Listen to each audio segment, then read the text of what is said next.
예, 우리 그리스도인이라면 기도에 대해서 설명하지 않아도 기도가 얼마나 중요한지 설교를 통해서 수없이 아마 많이 들어왔을 것입니다. 문제는 기도에 대해서 중요하다는 것은 알고는 있습니다만 기도가 내 생활 속에서 체험되어질 때, 다시 말하면 기도의 맛을 경험한 성도들에게 임하는 그 감동과 그 응답의 희열은 이루 말할 수 없다는 것입니다. 예수님의 거룩한 기도 습관을 통하여서 얻는 체험이야말로 우리 모든 성도가 다 체험할 수 있다는 사실을 명심하시기 바랍니다. 특별히 기도하면 우리는 영국의 조지 뮬러 목사님을 떠오르게 합니다. 뮬러 목사님은 5만 번 이상 기도의 응답을 받은 목사님으로 소개되어 있을 뿐 아니라 우리 신앙인들의 존경하는 대선배인 것입니다. 그런데 뮬러 목사님도 가장 시간을 많이 들여 한 기도 제목이 있었다고 합니다. 그것은 바로 자기가 어렸을 때부터 같이 삶을 나누었던 5명의 친구들의 구원 문제를 위해서 기도를 한 일이라고 합니다. 목사님은 그 5명의 친구를 위해서 계속해서 기도를 하셨습니다. 기도 응답이 하나씩 이루어져서 이제 한 사람, 두 사람, 세 사람까지 예수를 믿기 시작하였습니다. 그런데 끝까지 안 믿는 친구가 2사람이 있었습니다. 뮬러는 이 2 친구를 위해서 얼마나 기도를 했는지 모릅니다. 무려 52년간 2 친구의 구원을 위해서 기도를 했다고 합니다. 그래도 역시 안 믿었습니다. 뮬러는 이제 노년이 들어서 병석에 눕게 되었습니다. 이제 기력이 쇠하여 죽음이 앞에 이른 어느 날 힘을 다하여 이런 부탁을 하였습니다. 내가 오늘 교회에서 말씀을 전할 수 있는 특권을 주십시오라고 부탁을 했습니다. 그래서 뮬러는 자기 인생의 마지막 남은 힘을 가지고 간절하게 최후의 설교를 하였습니다. 마지막 설교를 하던 그날 그의 한 친구가 거기에 참석했습니다. 그러다가 뮬러 목사님의 설교를 듣고 회개하고 예수를 믿게 되었습니다.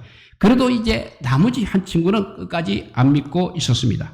그래서 이제 뮬러 목사님은 세상을 떠나갔습니다. 목사님이 돌아가신 후까지 안 믿고 있었던 한 친구가 이제 뮬러 목사님의 죽음의 소식을 듣게 되었습니다. 이 친구인 뮬러가 자기를 위해서 52년간이나 기도했다는 소식을 들었습니다.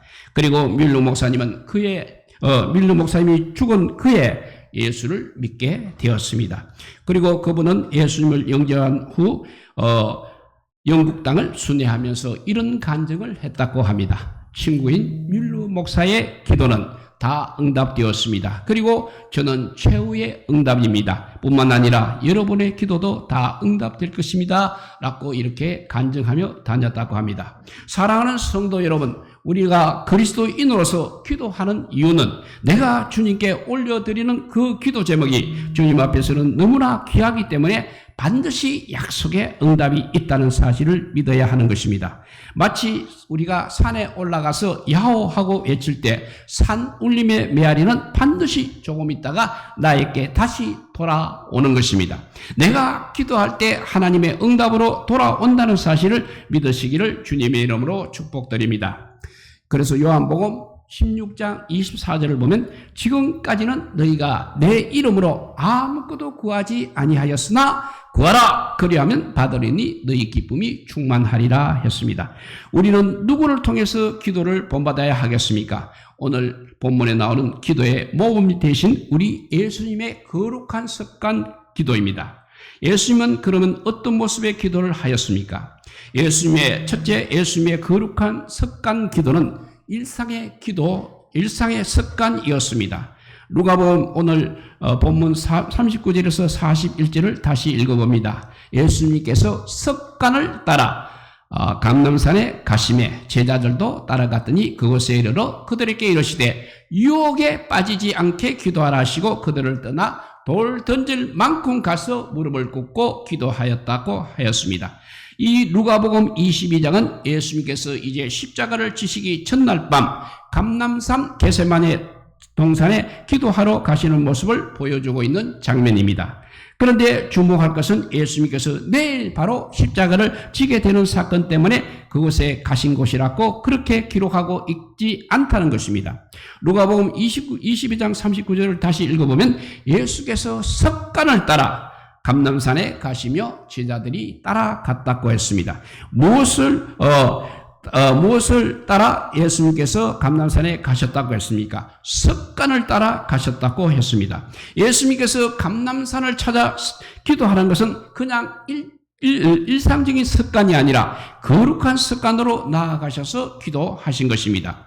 누가복음 22장 사건 전에 예수님의 기도를 보면 누가복음 11장 1절에 이렇게 말씀하고 있습니다. 예수께서 한 곳에서 기도하시고 마치심에 제자 중 하나가 여짜오되 주여 요한이 자기 제자들에게 기도를 가르친 것과 같이 우리에게도 가르쳐 주옵소서라고 했습니다. 이 말씀을 묵상하다 보면 예수님께서 어느 한 곳을 정하여 기도하시는 동안 제자들은 스승인 예수님의 기도가 끝나기를 그냥 기다리고 있었음을 느낄 수 있습니다. 만일 주님의 기도가 일상적인 모습이었다면 주님의 기도가 끝났을 때 제자들은 그냥 잘 끝내셨구나 하는 정도의 반응을 보였을 것입니다. 그러나 예수님의 기도가 어떤 감동에 사로잡혀 있었기 때문에 제자들이 어떤 반응을 보이고 있는 것입니다.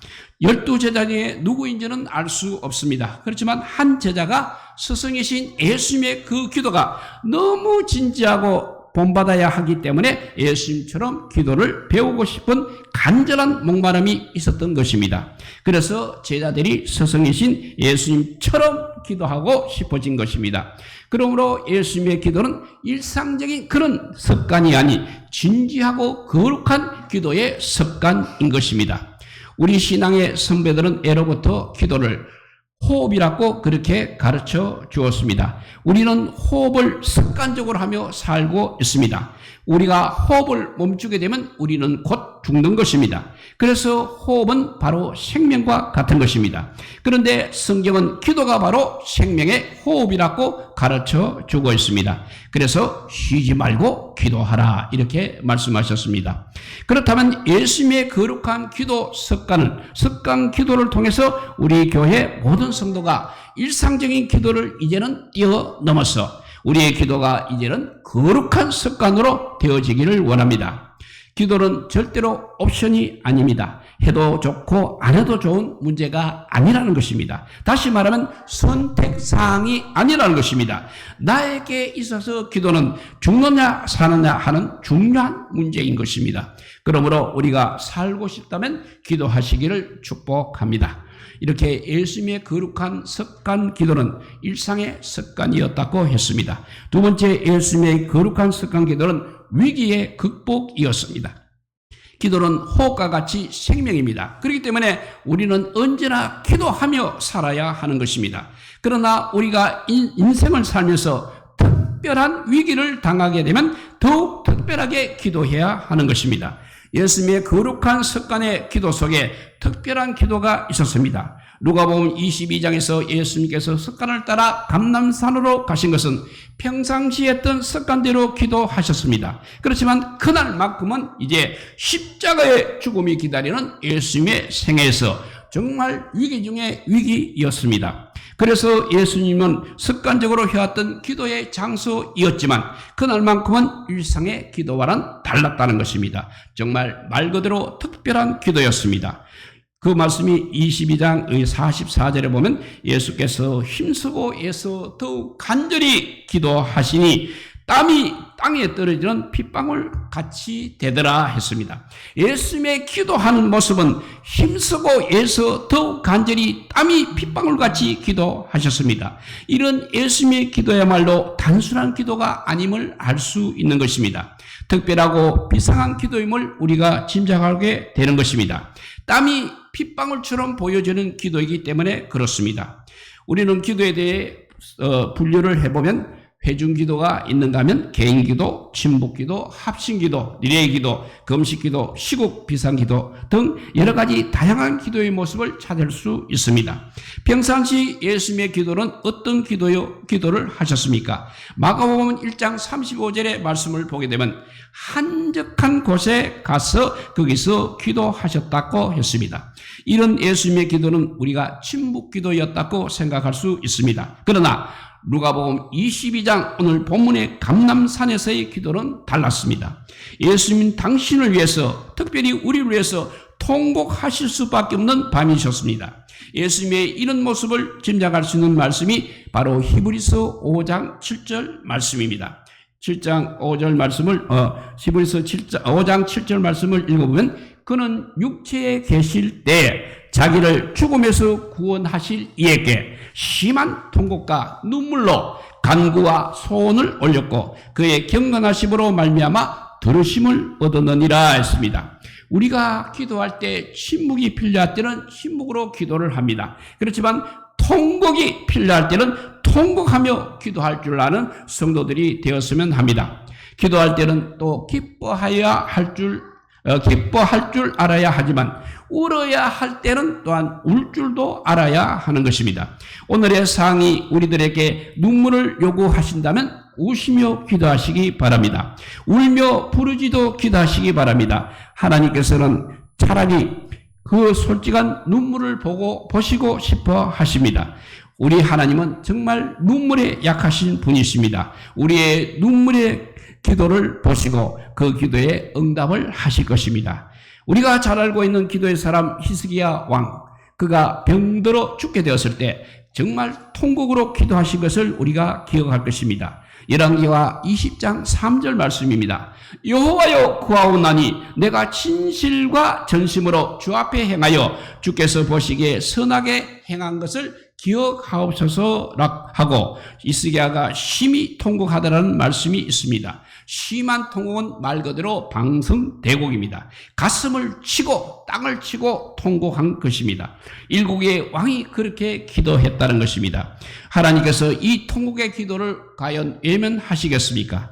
열왕기하 20장 5절 말씀입니다. 너는 돌아가서 내 백성 주권자 히스기야에게 이르기를 왕의 조상 다윗의 하나님 여호와 말씀이 내가 너의 기도를 들었고 너의 눈물을 보았노라. 내가 너를 낫게 하리니 너가 3일 만에 여호와의 성전에 올라가겠다고 응답하셨습니다. 주님께서 이사야 선지자로 통해 하신 그 하나님께서 하신 말씀이 바로 너의 눈물을 보았다고 했습니다.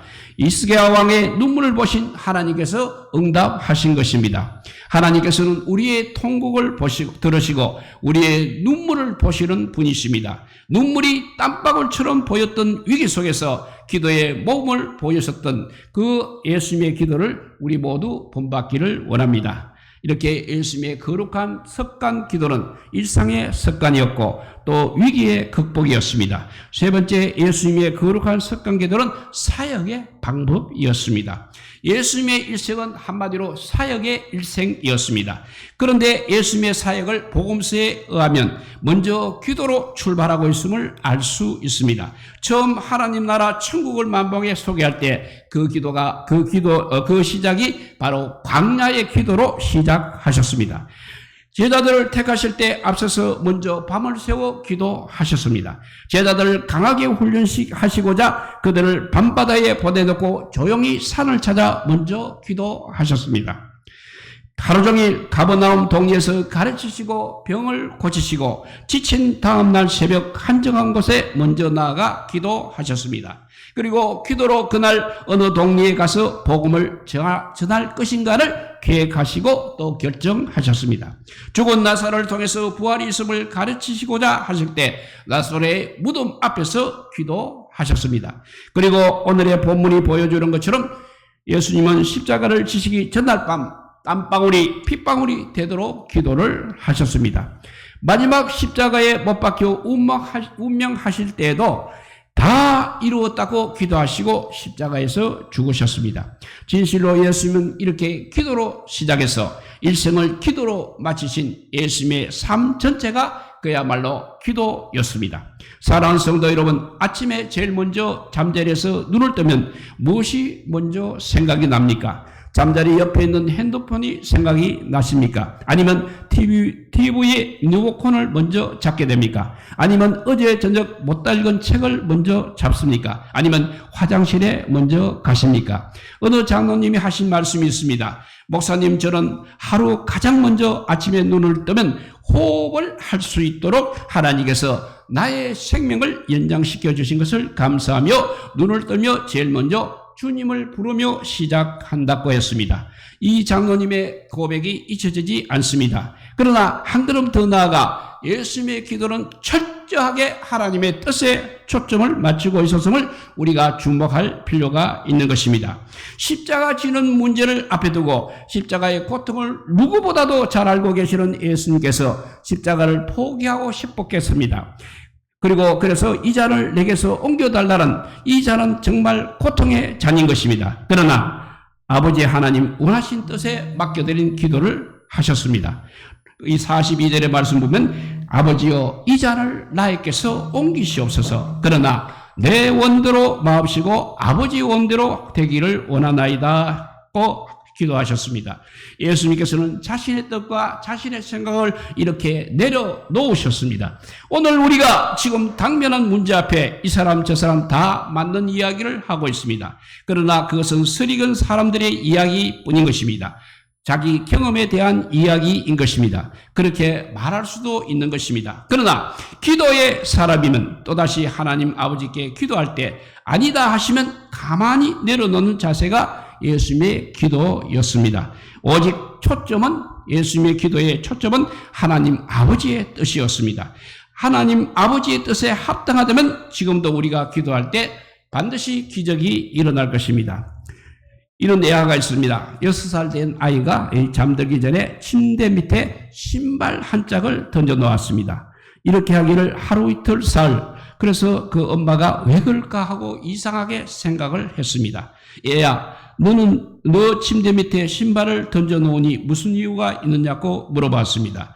그 아이는 머리를 끈적이며 교회 선생님께서 그렇게 해보라고 하셨다고 말했습니다. 그러니까 왜 그렇게 하라고 했느냐고 물으니 신발을 침대 밑에 던져 놓게 되면 아침에 그 신발을 찾으려고 침대 곁에서 무릎을 꿇어야 한다는 것입니다. 그때 무릎 꿇었을 때 기도할 수 있다고 그렇게 대답을 했다고 합니다. 기도의 무릎, 기도의 두 손, 예수님의 거룩한 기도 습관을 통하여 주님께서 우리를 통하여 이루시는 그 놀라운 기도의 경험, 기도 응답의 경험을 하시기를 주님의 이름으로 축복드립니다. 기도하겠습니다. 사랑의 하나님 감사합니다. 이렇게 아버지요, 마지막 시대를 맞이해서 이제 예수님께서 십자가 지시기 전에 기도하셨듯이 우리도 아버지요, 이제 마지막 아버지요 시대를 보면서 기도하는 백성이 되게 하여 주시옵소서. 그래서 나라를 살리고 교회를 살리고 가정을 살릴 수 있게 하여 주시옵소서. 그렇지 않고 아버지요 세상의 아버지요 물결대로 살아가면 영원한 아버지요 멸망의 길밖에 더 있겠습니까? 이제 아버지요 우리 믿는 자들이 예수님처럼 기도하는 거룩한 습관을 지닌 기도의 백성들이 다 되게 하여 주시기를 간절히 빌고 원하올 때 우리 구주 예수 그리스도 이름으로 기도드리옵나이다. 아멘. 찬송가 369자입니다. 죄짐 맡은 우리 구주, 죄짐 맡은 우리 구주, 우리 찬양하면서 369자